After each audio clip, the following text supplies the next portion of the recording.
আমি এখন সমাজত বাস কৰোঁ আৰু সমাজ পাতি বাস কৰিবলৈ মানুহে ভাল পায়ো। এতিয়া সমাজত থাকিলে কিছুমান সমস্যা আহে আৰু সেই সমস্যাবোৰ আমি একেলগে সমাধান কৰিবলৈ চেষ্টা কৰিব লাগে। কথা হ'ল যে এখন সমাজত উদ্ভৱ হোৱা সকলো সমস্যা যদি আমি নিজে নিজৰ মত আৰু বিচাৰ বুদ্ধিৰে সমাধান কৰিবলৈ যাওঁ তেতিয়াহ'লে সমাজত নানা বিশৃংখলতাই দেখা দিব। গতিকে সমাজৰ মানুহবিলাক একেলগ হ'ব লাগিলে এতিয়া এইটোও কথা ঠিক যে সমাজৰ মানুহবোৰ একেলগ হ'লেই সমস্যা সমাধান হ'ব নেকি? নহয়। সমাজৰ মানুহবোৰে একেলগ হৈ কিছুমান নীতি নিয়ম বান্ধি ল'ব লাগিব, কিছুমান নীতি নিয়মৰ আশ্ৰয় ল'ব লাগিব আৰু সেই নীতি নিয়মৰ মাজেৰে গ'লে সমস্যাসমূহ সমাধান হ'ব বা সমাধান হ'ব বুলি আশা কৰিব পাৰি। আমাৰ ৰাজ্য অসমৰ গাঁও অঞ্চলৰ সমস্যাসমূহ সমাধান কৰিবৰ বাবে আৰু গাঁও অঞ্চলৰ উন্নতিৰ কল্পে যি স্থানীয় প্ৰশাসনৰ অনুষ্ঠান আছে সেই অনুষ্ঠানক গাঁও পঞ্চায়ত বুলি কোৱা হয়। মৰমৰ শিক্ষাৰ্থীসকল, আজি তোমালোকক সেই স্থানীয় প্ৰশাসনৰ এটি অনুষ্ঠান গাঁও পঞ্চায়ত সম্পৰ্কে কিছু কথা ক'ম বুলি ভাবিছোঁ। শিক্ষাৰ্থীসকল, গাঁও অঞ্চলৰ সমস্যা সমাধান কৰিবৰ কাৰণে গাঁও অঞ্চলত যি প্ৰশাসন গঢ়ি তোলা হয় সেই প্ৰশাসনকে কি বুলি কোৱা হয়? গাঁও পঞ্চায়ত বুলি কোৱা হয়। এতিয়া নগৰ অঞ্চলত গাঁৱৰ বাবে গাঁও অঞ্চলৰ বাবে গাঁও পঞ্চায়ত, তোমালোকে বহীত লিখি ল'ব পাৰা, গাঁও অঞ্চলৰ বাবে গাঁও পঞ্চায়তৰ ব্যৱস্থা কৰা হয়। নগৰ অঞ্চলৰ বাবে নগৰ অঞ্চলতো সমস্যা থাকিব আৰু সেই সমস্যাবোৰৰ সমাধান কৰিব লাগিব আৰু লগতে সেই অঞ্চলবিলাকৰ উন্নতিৰ কল্পে ব্যৱস্থা গ্ৰহণ কৰিব লাগিব, উন্নতিৰ কাৰণে ব্যৱস্থা গ্ৰহণ কৰিব লাগিব। গাঁও অঞ্চলত যিদৰে গাঁও পঞ্চায়ত, নগৰ অঞ্চলত সেইদৰে পৌৰসভাও এক ধৰণৰ স্থানীয় স্বায়ত্তশাসন ব্যৱস্থা, স্থানীয়ভাৱে তাৰমানে শাসন কৰা ব্যৱস্থা। আকৌ যিবোৰ নগৰ ডাঙৰ মহানগৰ বুলি কোৱা হয়, তোমালোকে জানাই গুৱাহাটী এখন মহানগৰ, এই মহানগৰৰ কাৰণে আকৌ যি শাসন ব্যৱস্থা থাকে তাক কোৱা হয় পৌৰ নিগম। মনত থাকিব। আমি আজি গাঁও পঞ্চায়ত সম্পৰ্কে বিস্তৃতভাৱে আলোচনা কৰিম।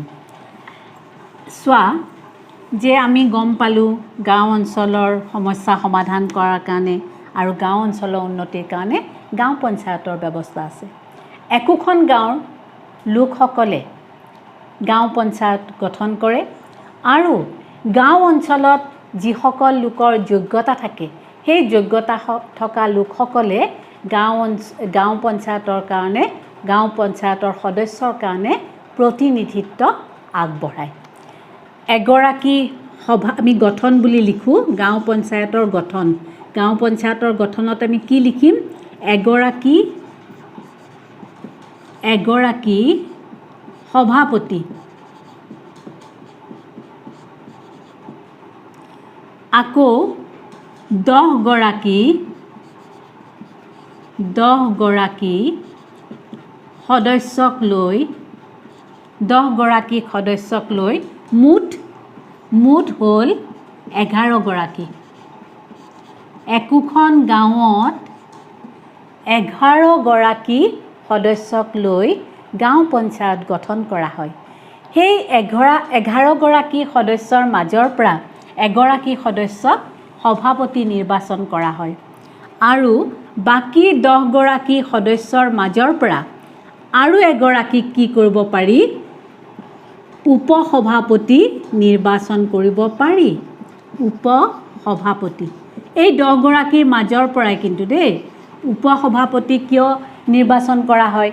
যে কেতিয়াবা যদি গাঁও পঞ্চায়তৰ সভাপতিগৰাকী অনুপস্থিত থাকে, আকৌ যদি কেতিয়াবা তেওঁ বিভিন্ন বেমাৰত অসুস্থ হৈ পেলাই, অৰ্থাৎ যিকোনো অসুস্থতাৰ কাৰণে যদি তেওঁ কাৰ্য চলাব নোৱাৰে, কাম কৰিব নোৱাৰে, তেতিয়াহ'লে এই 10 গৰাকী সদস্যৰ মাজৰ পৰা নিৰ্বাচন কৰা উপসভাপতিগৰাকীয়ে সভাপতিৰ কাৰ্য চলায় বা সভাপতিৰ দায়িত্ব পালন কৰে।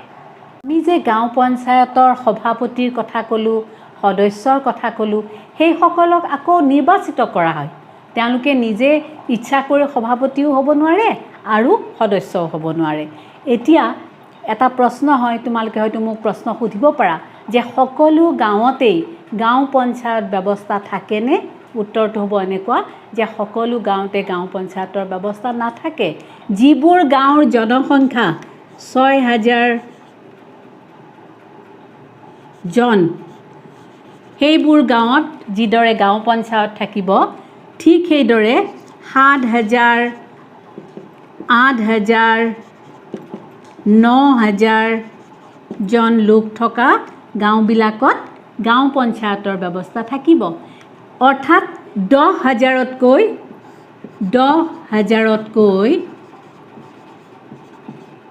কম হ'ব লাগিব জনসংখ্যা, কম হ'ব লাগিব। কম হ'ব লাগিব মানে কি? যে 6,000তকৈ যদি কম জনসংখ্যা থাকে এখন গাঁৱত, তেতিয়াহ'লে তাত কিন্তু গাঁও পঞ্চায়ত গঠন নহয়। 6,000 জন জনবসতি থকা এখন গাঁৱত যিদৰে গাঁও পঞ্চায়ত গঠন হ'ব পাৰে, 7,000, 8,000, 9,000 জন জনসংখ্যা থকা লোকে গাঁও পঞ্চায়ত গঠন কৰিব পাৰে বা সেইবোৰ গাঁৱত গাঁও পঞ্চায়ত থাকিব পাৰে। কিন্তু 10,000 জনতকৈ কম জনসংখ্যা থকা লোকৰ ক্ষেত্ৰতহে 10,000তকৈ যিখন গাঁৱত জনসংখ্যা কম থাকে, 6,000তকৈ বেছি থাকে, সেইখন গাঁৱতহে গাঁও পঞ্চায়ত গঠন কৰা হয়। এতিয়া ধৰি লোৱা হ'ল এইখন এখন গাঁও। এই গাঁৱত ধৰি লৈছোঁ নহয়, থাকিবই লাগিব 6,000তকৈ অধিক কি? জনসংখ্যা। অধিক জনসংখ্যা থাকিব লাগিব আৰু 10,000তকৈ কম জনসংখ্যা থাকিব লাগিব, হয়নে? তেতিয়াহে আমি এইখনক গাঁও পঞ্চায়ত, ইয়াত গাঁও পঞ্চায়ত আছে বুলি ক'ব পাৰিম।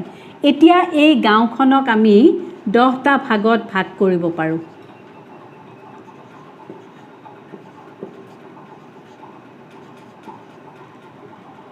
এই 10টা ভাগক, প্ৰত্যেকটো ভাগকে এটা এটা সমষ্টি বুলি কোৱা হয়। এই যে 10টা ভাগত গাঁওখনক আমি ভাগ কৰিলোঁ, প্ৰত্যেকটো ভাগক একোটা সমষ্টি বুলি কোৱা হয়। আৰু এই সমষ্টিৰ পৰা 10 গৰাকী লোক গাঁও পঞ্চায়তলৈ নিৰ্বাচিত হৈ আহে। তোমালোকৰ পৰীক্ষাত ধৰা এটা প্ৰশ্ন আহিলে যে গাঁও পঞ্চায়তৰ মুঠ সদস্য সংখ্যা কিমান? তোমালোকে উত্তৰটো লিখিব লাগিব 11 গৰাকী। বুজি পাইছা? এতিয়া এই 11 গৰাকী সদস্যৰ মাজৰ পৰা 10 গৰাকী সদস্য, এই যে আমি গাঁওখনক 10টা ভাগত ভাগ কৰিছিলোঁ, সেই 10টা সমষ্টিৰ লোকে একোজন প্ৰতিনিধি নিৰ্বাচন কৰি পঠিয়ায় ক'লৈ? গাঁও পঞ্চায়তলৈ। আৰু ঠিক সেইদৰে গাঁও পঞ্চায়তত সদস্য যিদৰে আমি 11 গৰাকী, তাৰ মাজত 10 গৰাকী সদস্য আৰু এগৰাকী সভাপতি।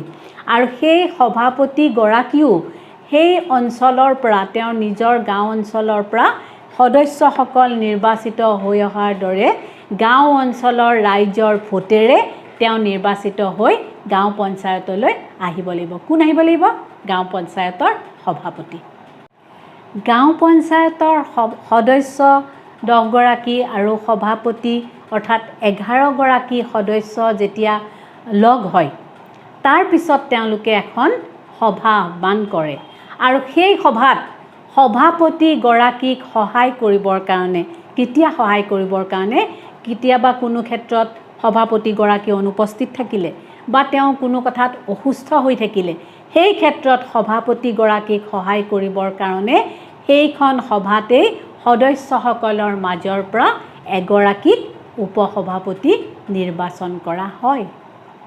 গাঁও পঞ্চায়তৰ কাৰ্যকাল 5 বছৰ। গাঁও পঞ্চায়তৰ প্ৰথম সভাখন বহাৰ পৰা 5 বছৰলৈ সেই একেখন গাঁও পঞ্চায়ত বাহাল থাকে।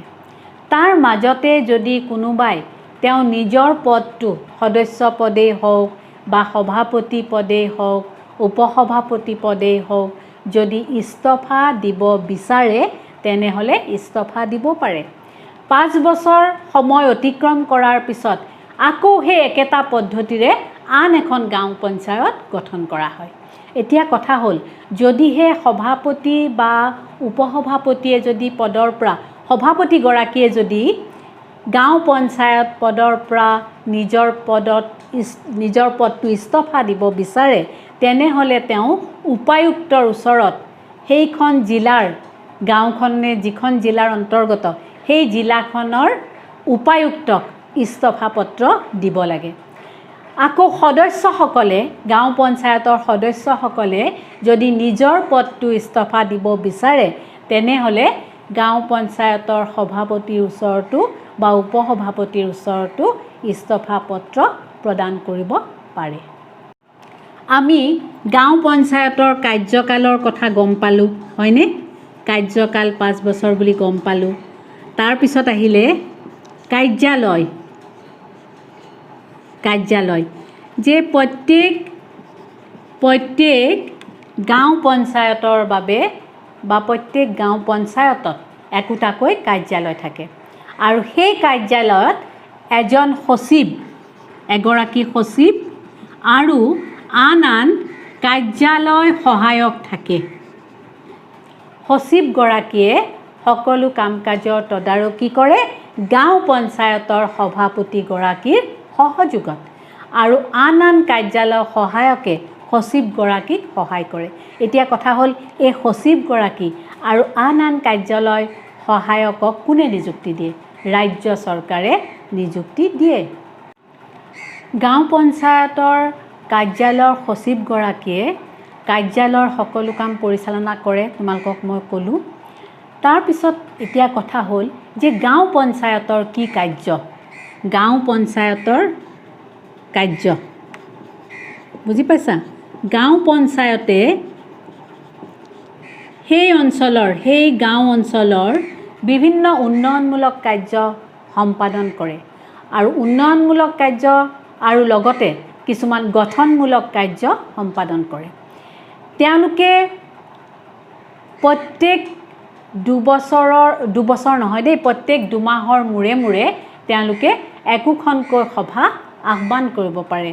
গাঁও পঞ্চায়তৰ সভাপতি সম্পাদক সকলোৱে মিলি প্ৰতি 2 মাহৰ মূৰে একোখন সভা আহ্বান কৰিব পাৰে। প্ৰতি 2 মাহৰ মূৰে অনুষ্ঠিত কৰা গাঁও পঞ্চায়তৰ সভাবিলাকত গাঁওখনৰ বিভিন্ন কথা আলোচনা কৰা হয়। আৰু এটা কথা তোমালোকে এইখিনিতে মনত ৰাখিবা যে গাঁও পঞ্চায়ত পৰিচালনা কৰিবৰ কাৰণে প্ৰত্যেক বছৰে ৰাজ্য চৰকাৰে কিছু টকা দিয়ে। একেবাৰে সহজকৈ কৈছোঁ, গাঁও পঞ্চায়তৰ সকলো কাম সমাধা কৰাৰ কাৰণে ৰাজ্য চৰকাৰে কিছু সাহায্য আগবঢ়ায় বা একেবাৰে সহজকৈ ক'বলৈ হ'লে টকা দিয়ে। আৰু আঞ্চলিক পঞ্চায়ত আদিয়েও এই গাঁও পঞ্চায়তলৈ কিছু টকা আগবঢ়ায়। মই তোমালোকক কৈছোঁৱেই যে গাঁও পঞ্চায়তে বিভিন্ন উন্নয়নমূলক কাৰ্য আৰু গঠনমূলক কাৰ্য সমাধা কৰে আৰু সেইবোৰক যদি আমি এনেকুৱা ধৰণে ভাগ কৰিব পাৰোঁ যে গাঁও অঞ্চলৰ উন্নয়নৰ কাৰণে হওক বা বিভিন্ন কাম কাজৰ কাৰণে বাৰ্ষিক বাজেট প্ৰস্তুত কৰে গাঁও পঞ্চায়তে। জৰুৰী যিবোৰ তথ্য সেইবোৰ তথ্য সংৰক্ষণ কৰাৰ দায়িত্বও গাঁও পঞ্চায়তৰ। গাঁও অঞ্চলৰ কৃষি ব্যৱস্থাৰ উন্নয়ন সাধন কৰাটো গাঁও পঞ্চায়তৰ এটা অন্যতম গুৰুত্বপূৰ্ণ কাৰ্য। ঠিক সেইদৰে গৃহ নিৰ্মাণৰ ব্যৱস্থা কৰা, প্ৰাকৃতিক দুৰ্যোগৰ সময়ত যাতে সাহায্য পাব পাৰে লোকসকলে তাৰ কাৰণে সাহায্য পুঁজি গঠন কৰা, বাট পথৰ সুব্যৱস্থা কৰা, বিজুলী যোগানৰ ব্যৱস্থা কৰা, তাৰপিছতে জনস্বাস্থ্য ৰক্ষা, শিশু আৰু মহিলাসকলৰ ক্ষেত্ৰত বিশেষ ধৰণৰ ব্যৱস্থা গ্ৰহণ গাঁও পঞ্চায়তৰ এটা অন্যতম গুৰুত্বপূৰ্ণ কাৰ্য।